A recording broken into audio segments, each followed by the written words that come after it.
El 29 de octubre es el Día Mundial de la Psoriasis y la Artritis Psoriásica. Desde Acción Psoriasis realizamos actividades de interés para los pacientes y sus familiares. Este podcast, enmarcado en la campaña Estar informado, es una de ellas. Síguenos en www.accionpsoriasis.org y en redes sociales con el hashtag Día Mundial de la Psoriasis 2020.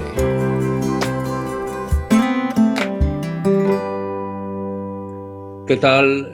Saludos, bienvenidos a este nuevo lugar de reflexión de Acción Psoriasis, la Asociación de Pacientes y Familiares.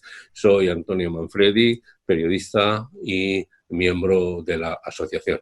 Como bien saben ustedes, el próximo 29 de octubre celebramos nuestro Día Mundial. Hay muchos actos preparados y el lema de este año 2020 es estar informados.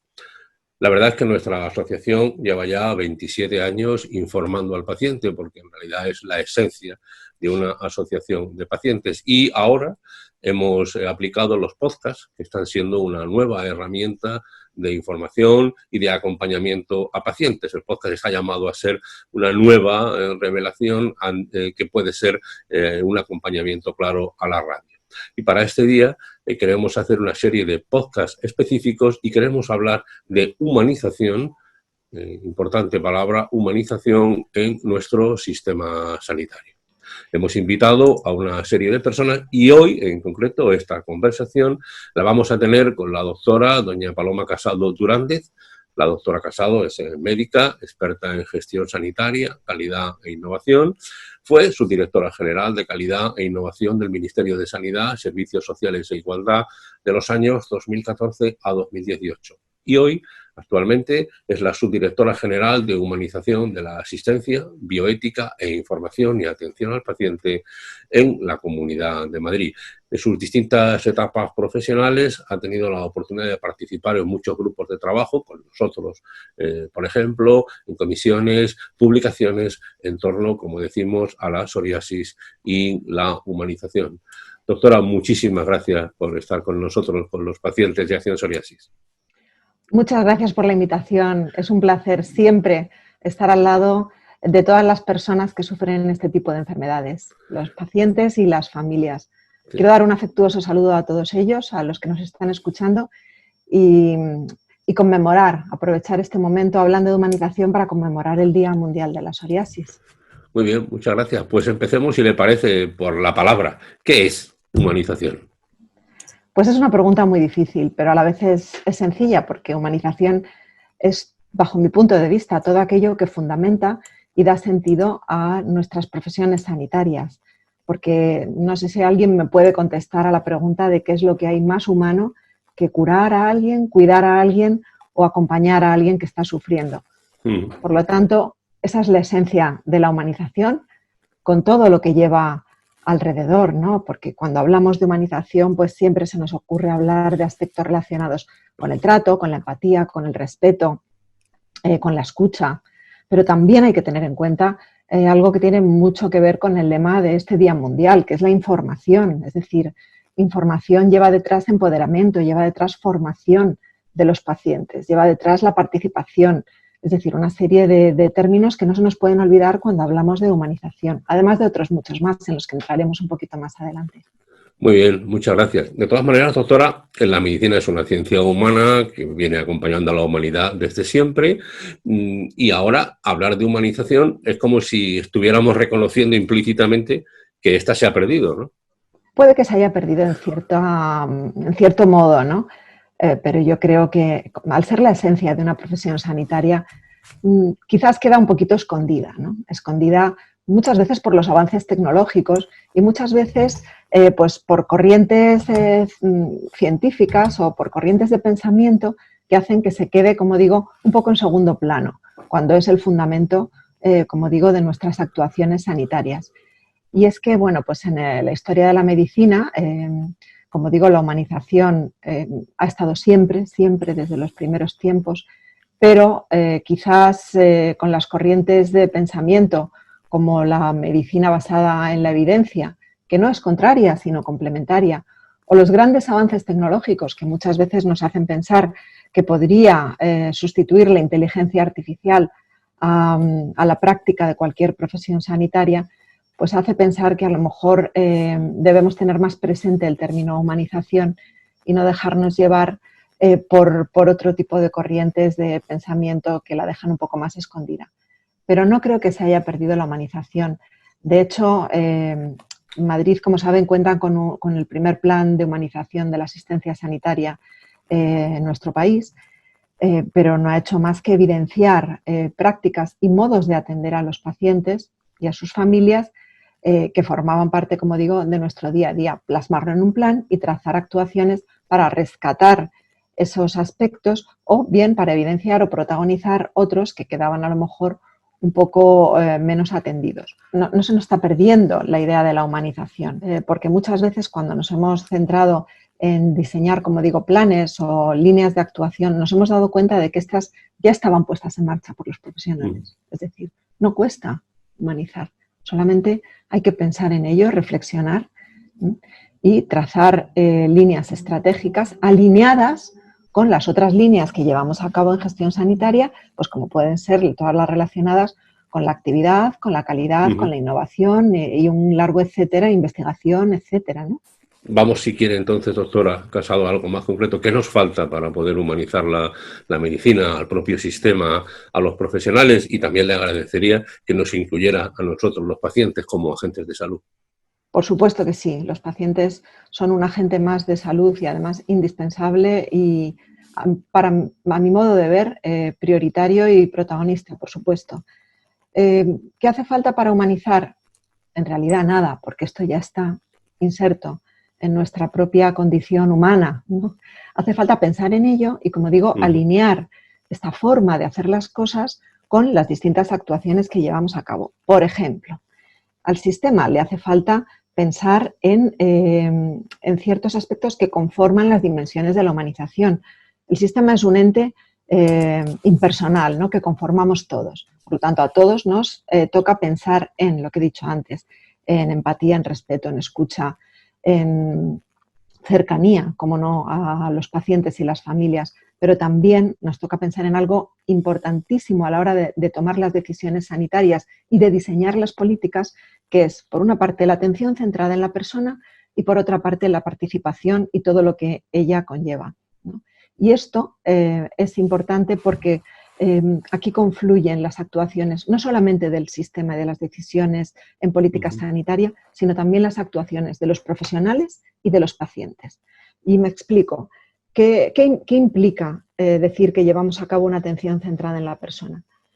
Implica no solamente algo que venimos defendiendo, ¿no?, que es la atención integral, integrada, una atención holística de la persona, es decir, que tenga en cuenta no solamente la esfera biológica o los tratamientos farmacológicos o físicos que se puedan dar, sino también las otras esferas que conforman la persona en su esencia, ¿no?, la esfera social y la esfera psíquica y, cómo no, la esfera espiritual. Esto es aplicable muy de cerca a la práctica diaria de los profesionales sanitarios, el día a día de la consulta o de los cuidados. Pero también es importante a tener en cuenta las políticas sanitarias, porque la atención centrada en la persona implica la integración de todos los agentes, incluidos pacientes y familias, y prestar esa atención de forma coordinada y continuada, de manera que la atención centrada en la persona impacta directamente sobre todos estos aspectos. Y por parte de los pacientes, ¿cómo pueden contribuir a esta atención centrada en la persona? Pues participando a todos los niveles y, en este caso, en la toma de decisiones compartida. Es decir, la toma de decisiones compartida es un proceso deliberativo en el que el paciente y muchas veces la familia participa en la toma de decisiones conjuntamente con el médico en cuál es el tratamiento más idóneo a abordar. Esto es particularmente importante en psoriasis, ¿no? Entonces, estoy un poco abordando las tres preguntas a la vez, pero no hay otra manera de hacerlo. Es decir, claro, todos conjuntamente contribuimos a la atención centrada en la persona. En cuanto a la toma de decisiones compartida, es algo que tenemos, un deber que tenemos para desarrollar. y no solamente desde el punto de vista de los profesionales y del sistema, sino desde el punto de vista de los pacientes. Un paciente, para llevar a cabo una toma de decisiones deliberativa y compartida, es decir, en el que el protagonista sea el paciente, tiene que estar formado y tiene que estar informado y tiene que contribuir activamente a su propia formación. Y esto es lo que hablamos, de lo que hablamos cuando hablamos de empoderamiento, en el que el paciente se hace parte activa del sistema. El paciente, a través de la formación y de la información, se activa y toma sus decisiones y es capaz de gestionar su propia enfermedad. Esto yo creo que es particularmente importante en enfermedades crónicas y en psoriasis, con el impacto que tienen los distintos tratamientos, las distintas fases de la enfermedad, el impacto que tiene esta enfermedad a todos los niveles, ¿no?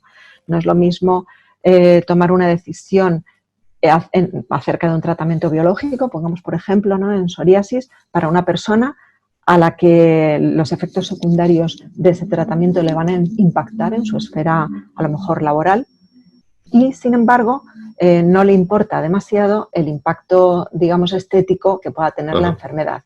Y en ese momento puede elegir conjuntamente con su médico sobre si continuar con un tratamiento tópico cuando no tiene otro impacto en la enfermedad, a lo mejor un impacto articular o cualquier otro que no sea solamente el cutáneo, y continuar o pasar a un tratamiento un poco más agresivo que tenga efectos secundarios, pero que le impacten sobre su vida, ¿no?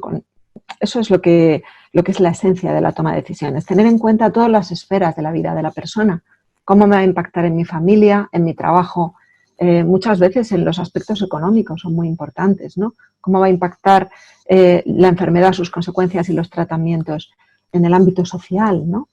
Entonces, por eso es importante y lo que yo espero de los pacientes y de las organizaciones es que contribuyan a ese empoderamiento, que contribuyan a la formación y a la información conjuntamente con nosotros. Otra de las tareas que tenemos y que va en línea, ¿no?, con el lema de este Día Mundial de este año es estar informados, ¿no? Y en eso nosotros, las organizaciones sanitarias, tenemos mucho que decir y mucho que trabajar conjuntamente con los pacientes. Porque no se trata de emitir una información que no se entienda, por muy perfecta que sea, sino que además de ser una información veraz, científicamente contrastada y actualizada, tiene que ser entendible por los pacientes y que realmente sea válida para la gestión de la enfermedad y para la comprensión de esa enfermedad en un ámbito generalmente familiar, ¿no? Entonces, bueno, pues muchas tareas tenemos por delante y, por supuesto, al profesional le falta, muchas veces, no digo siempre, pero esa capacidad de ponerse en el lugar del paciente, de saber que hay una persona detrás de un tratamiento, que no hablamos de enfermedades, sino que hablamos de personas y de todo lo que les rodea. Cuando partimos de esa reflexión, todas las dimensiones de la humanización vienen detrás, de una forma espontánea y fácil, ¿no? La verdad es que le agradezco muchísimo sus palabras, doctora, escuchándola atentamente, esa capacidad de información del paciente, de estar en consulta y poder tomar conjuntamente la decisión con el especialista es fundamental, sobre todo en términos de adherencia, es decir, realmente un paciente informado es un paciente que resulta incluso rentable, ¿no?, al sistema sanitario. Doesn't feel like that long ago. Smoking cigars on a rooftop, watching the neighbors' fireworks show. Months move slow, months move quick. I miss my friends, I miss it when... Psoriasis. Estar informado. World Psoriasis Day 2020. Lived in the same city, fell in love but never told anybody. Night spent on the beach talking. Doctora, se dice que la medicina tiene ahora, lógicamente, un impacto importante en las nuevas tecnologías, todos ustedes las están manejando. ¿Puede ser que las nuevas tecnologías también hayan contribuido a deshumanizar la medicina? Puede ser que en cierto modo hayan contribuido, pues en esa corriente de pensamiento que hace intuir, ¿no?, que una máquina y todas las decisiones que las máquinas pueden tomar teniendo en cuenta miles y millones de datos puedan ser mejores que las que toma un profesional sanitario, ¿no? En cierto modo puede ser esa la justificación, ¿no? Y el hecho de que pensemos que el diagnóstico y el tratamiento son unos procesos mecánicos, ¿no?, de manejo de información, de pruebas y de decisiones que en muchas ocasiones no son compartidas, ¿no?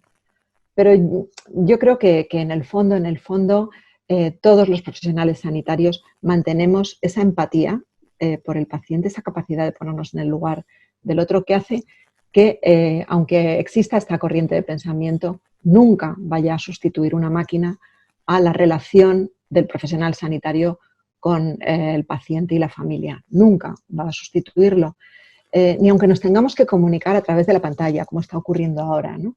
Ahora mismo, en tiempos de COVID, hemos aprendido muchísimas cosas, muchas. Hemos aprendido que hay otras formas de atender a los pacientes y la telemedicina pues, ha tomado ahora un papel muy protagonista, ¿no? Pero podemos seguir mirando a los ojos a los pacientes a través de la pantalla, podemos seguir escuchando atentamente y podemos seguir preguntando sobre aspectos que a los pacientes les importan. Y me explico. Muchas veces nos centramos en impacto del tratamiento en cuanto a los resultados que nosotros manejamos en el ámbito científico-técnico. Pues efectos secundarios o remisión de los síntomas, remisión de la afectación cutánea en el caso de la psoriasis, si tiene afectación articular, pues disminución de la inflamación. Muchas veces preguntamos por la funcionalidad, aunque a veces también se nos olvida, pero no le estamos preguntando cómo le impacta en su vida diaria estos síntomas al paciente. Eso es humanización. Y eso lo podemos preguntar y podemos hablar con los pacientes aunque estemos llevando a cabo una consulta telefónica. Podemos llamarles por su nombre y preguntarles por su familia. Podemos preguntarles cómo es su día a día, cómo se levanta, qué siente cuando se levanta, qué siente cuando ve que le impide un movimiento, pues una afectación articular que pueda tener, por ejemplo, qué siente cuando se le levanta una manga larga que lleva y se le ve la afectación cutánea si está cara al público, por ejemplo. Eso creo que es importantísimo en enfermedades como la psoriasis y que nunca jamás, ni siquiera atendiendo única y exclusivamente a los pacientes con medios telemáticos, se nos puede olvidar. Y eso es parte de la humanización. Por otra parte, bueno, hay mucho debate y daría para mucho tiempo, ¿no?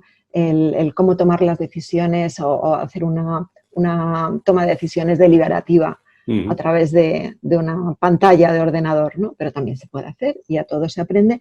Y yo creo que con el COVID estamos aprendiendo cómo comunicarnos mejor con los pacientes, tener esas estrategias de comunicación, aunque sea a través de una pantalla, aunque sea a través del teléfono, o aunque sea con una mascarilla o con un EPI puesto. Doctora, usted ha sacado la palabra COVID. Todos hemos aprendido mucho, los pacientes también. Efectivamente, la teledermatología, por ejemplo, ha venido para quedarse, nos está ayudando mucho a los pacientes. Somos pacientes crónicos, vivimos en tiempos de COVID. A veces pensamos que el COVID puede estar desplazando la atención necesaria para los pacientes crónicos. ¿Está usted de acuerdo?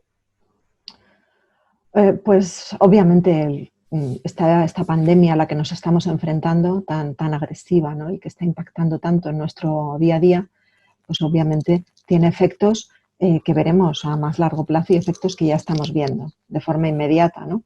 El hecho de tener que destinar una buena parte del recurso sanitario a atender a estos pacientes que tienen unas manifestaciones muy graves de la enfermedad y unas consecuencias muy graves, pues hace que los recursos, que no son infinitos, pues se repartan de una forma distinta.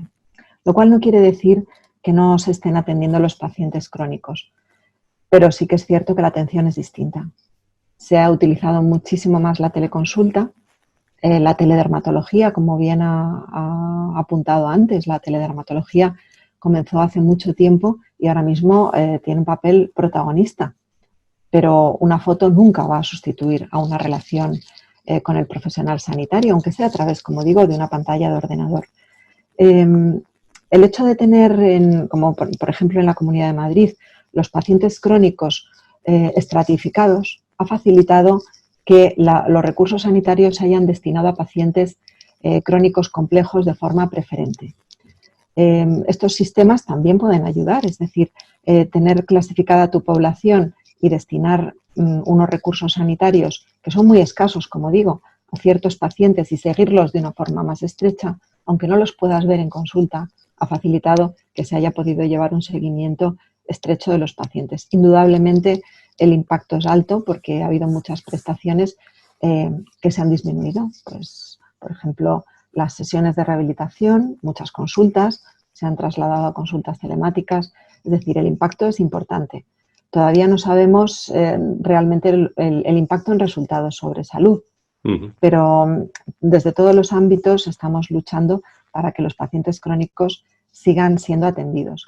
Hay un aspecto que no hemos hablado, porque siempre que hablamos de asistencia sanitaria, pues hablamos de la consulta del hospital, del médico de atención primaria, de la enfermería, en fin, de las curas, de todo esto, ¿no? Pero hay un aspecto importante y que hemos hablado antes, que es el empoderamiento de los pacientes, en el que seguimos trabajando en las escuelas de salud. Por ejemplo, en la Comunidad de Madrid, la Escuela Madrileña de Salud, durante toda esta pandemia hemos seguido trabajando en empoderar a ese paciente, en informarle, en enseñarle cómo gestionar su propia enfermedad y, por lo tanto, ayudar así al sistema a que el impacto, fundamentalmente en la cronicidad, pues no sea tan alto. Pero obviamente esta pandemia nos enseñará mucho. De hecho, ya estamos aprendiendo y yo creo que tenemos que hablar siempre en positivo y aprovechar lo que esta pandemia nos enseña y destinar los recursos, como digo, que no son infinitos, a los pacientes que realmente más lo necesitan. Muchísimas gracias, doctora. Yo sé que usted conoce bien nuestro Día Mundial porque nos ha acompañado en varias ocasiones cuando hemos organizado la Acto Central. Este año, desgraciadamente, no, en la sede central del Ministerio. Le agradecemos mucho, sobre todo porque usted lo ha dicho con una claridad meridiana. En manos de los pacientes está formarlos, informarlos y compartir la toma de decisiones con los especialistas. Así que le estamos muy agradecidos por haber tomado este tiempo.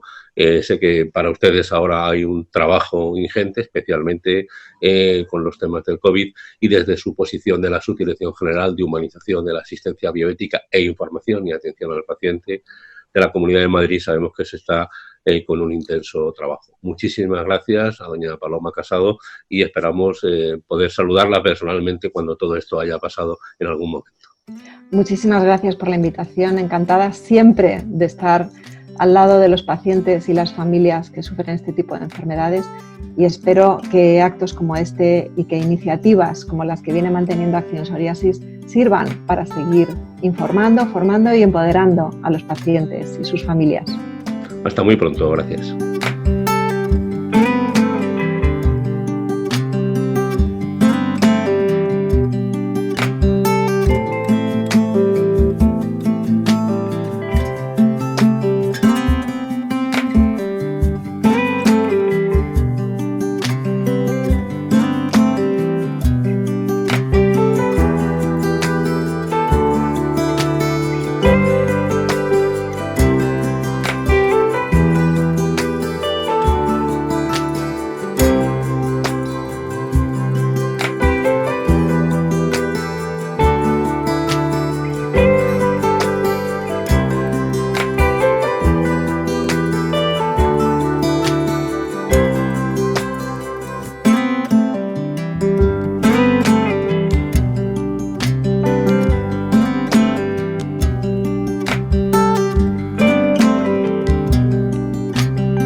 Estar informado. World Psoriasis Day 2020. Puedes suscribirte al canal de podcast de Acción Psoriasis en iVoox, Google Podcast, Apple Podcast y Spotify.